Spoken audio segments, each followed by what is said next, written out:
This is breaking news from Channel 7 Eyewitness News.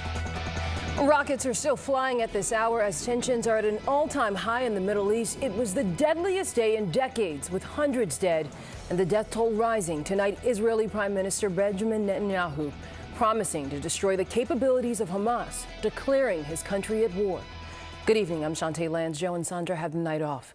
Tonight, hundreds are dead on both sides of the conflict. The Israeli Health Ministry is reporting that more than 200 people were killed in this morning's attacks. At least 900 were injured. Meanwhile, the Palestinian Health Authority is reporting close to 200 people killed in retaliation and more than 1,000 injured. Tonight, images of missiles being fired and crumbling buildings are emerging. There's reports of fighting right now in at least 22 locations along the Israeli-Gaza border.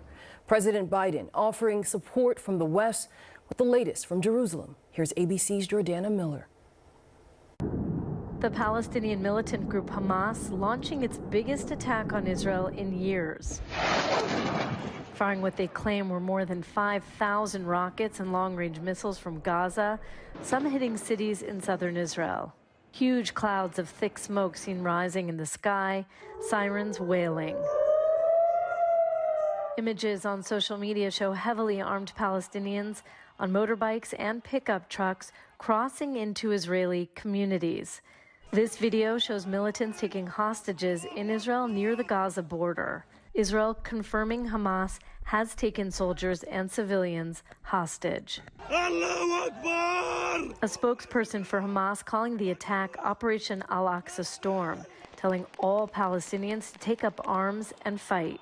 Israel responding with airstrikes into Gaza, this building collapsing after being struck. The Israeli military releasing video, it says, shows its naval forces targeting dozens of Palestinian fighters as they tried to infiltrate Israel by sea. The country watching the northern border for signs Hezbollah may join the fighting.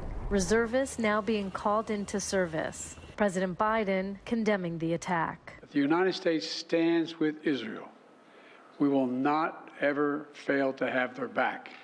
Israel has the right to defend itself and its people, full stop. And my administration's support for Israel's security is rock solid and unwavering. Meanwhile, several airlines announcing they have temporarily suspended operations into Tel Aviv, citing safety concerns for passengers and crews as the violence unfolds. Jordana Miller, ABC News, Jerusalem. Here at home, Governor Kathy Hochul tells me she's working with the U.S. Department of State and Homeland Security to bring New Yorkers in Israel back home safely. What's even more challenging is that the Israel airport is now closed and all flights are canceled. At least two major airlines, United and Delta, have announced the cancellation of flights to that area. Hochul says while there are no active threats to New Yorkers, she has directed local law enforcement to ensure Jewish community spaces are safe. With more now on how New York is responding here locally. Here's Eyewitness News reporter Johnny Fernandez. Security is up across Jewish communities in New York following Saturday's unprecedented attack from the Hamas militant group on Israel. With New York having the largest Jewish population outside of Israel, Governor Hochul's office says it stands in solidarity with Israel and is working with the American Embassy to discuss ways to get New Yorkers home safely if they choose. That's why we've been in constant communication with the White House, the embassies, the State Department to ensure that the New Yorkers who went over to be with family for this beautiful holiday, this holy day, are returned home safely. The mayor and the NYPD also working together to make sure members of the Jewish community feel safe following the attacks. The mayor releasing a statement saying, in part, today's attack coming at the end of what is supposed to be a celebratory time at the end of the Jewish high holy days is nothing more than a cowardly action by a terrorist organization seeking to undo that peace and divide us into fractions. That won't happen. In Manhattan, police officers guarded the Israeli consulate and local synagogues like Temple Emmanuel. Inside, Rabbi Joshua Davidson addressed the attacks. In this moment, pray for peace for all innocents caught in the crossfire of this hateful war against the Jewish state, Palestinians and Israelis alike. The Palestinian people are as much the victims of their leaders' cynicism as Israelis. A similar scene outside the Palestinian embassy on Manhattan's east side. On Long Island, Nassau County Executive Bruce Blakeman worked with law enforcement officials to order a similar response to protect the Jewish community. Let me talk about Nassau County. Nassau County is home to hundreds of thousands of people who identify themselves as being Jewish. We are going to do everything in our power to make sure that they are safe. The mayor says despite being out of the city, he is in constant communication with the NYPD. The NYPD says that they will add additional resources to Jewish houses of worship and communities around the city.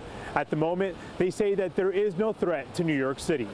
Reporting from the Upper East Side, Johnny Fernandez, Channel 7 Eyewitness News.